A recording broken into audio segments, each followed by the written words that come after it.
இலங்கை ஒரு முன்னணி ஒரு முன் உதாரணமாக செயற்பட்டது. அதாவது இந்த 77ஆம் ஆண்டு காலப்பகுதியில் காணப்பட்ட அரசாங்கம் தான் இலங்கையில திறந்த பொருளாதாரத்தை அறிமுகப்படுத்தியது. நான் நினைக்கிறேன் தென்னாசியா நாடுகளிலே திறந்த பொருளாதார கொள்கை அறிமுகப்படுத்திய அந்த பெருமை இலங்கைக்கு தான் சேருகின்றது. இலங்கையில நல்ல நல்ல தீர்மானங்கள் மேற்கொள்ளப்படுகின்றது. அப்ப மேற்கொள்ளப்படுகின்ற பொழுதும் அதனுடைய நன்மையினை பெற்றுக் கொள்வதற்கு மிக கடினமாக காணப்படுகின்றது. ஏனென்று சொன்னால் இலங்கையில் மேற்கொள்ளப்படுகின்ற தீர்மானங்கள் அந்த உறுதியாக காணப்படுவதில்லை.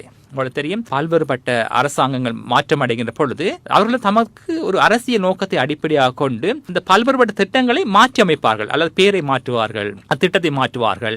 அது இது இந்த பொருளாதாரத்துக்கு நன்மையாக காணப்பட மாட்டாது. அப்ப ஒரு தீர்மானத்தை நாங்கள் உங்களுக்கு தெரியும், பல்வேறுபட்ட அரசுகள் பல்வேறுபட்ட வறுமை ஒழிப்பு திட்டங்களை நடைமுறைப்படுத்துகின்றது. பல்வேறுபட்ட பெயர்கள் பெயர்கள் மாற்றம் அடைந்து போகின்றது. அரசாங்கம் பல்வேறுபட்ட அதிக நிதியினை செலவு செய்கின்றது. ஆனால் வறுமை குறைந்த பாடில்லை. ஆகவே ஒரு அரசாங்கம் ஒரு திட்டத்திற்கு நிதியினை செலவழிக்கின்ற பொழுது அந்த நிதியானது சரியான முறையில் செலவழிக்கப்பட வேண்டும். அந்த மக்களை போய் சேர வேண்டும்.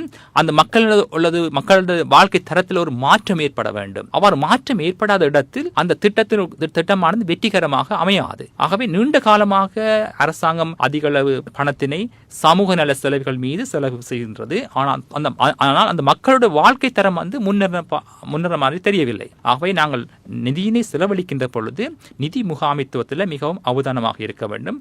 அந்த நிதி செலவழிக்கின்ற பொழுது அந்த மக்களுடைய வாழ்க்கை தரத்தில் அல்லது மாற்றம் இடம்பெற்றது என்பதை நாங்கள் கவனிப்பதில்லை. இது ஒரு நிதி முகாமைத்தில் நிதி முகாமைத்துவம் அல்லது நிதி கையாடல காணப்படுகின்ற பிரச்சனையாக நான் கருதுகின்றேன்.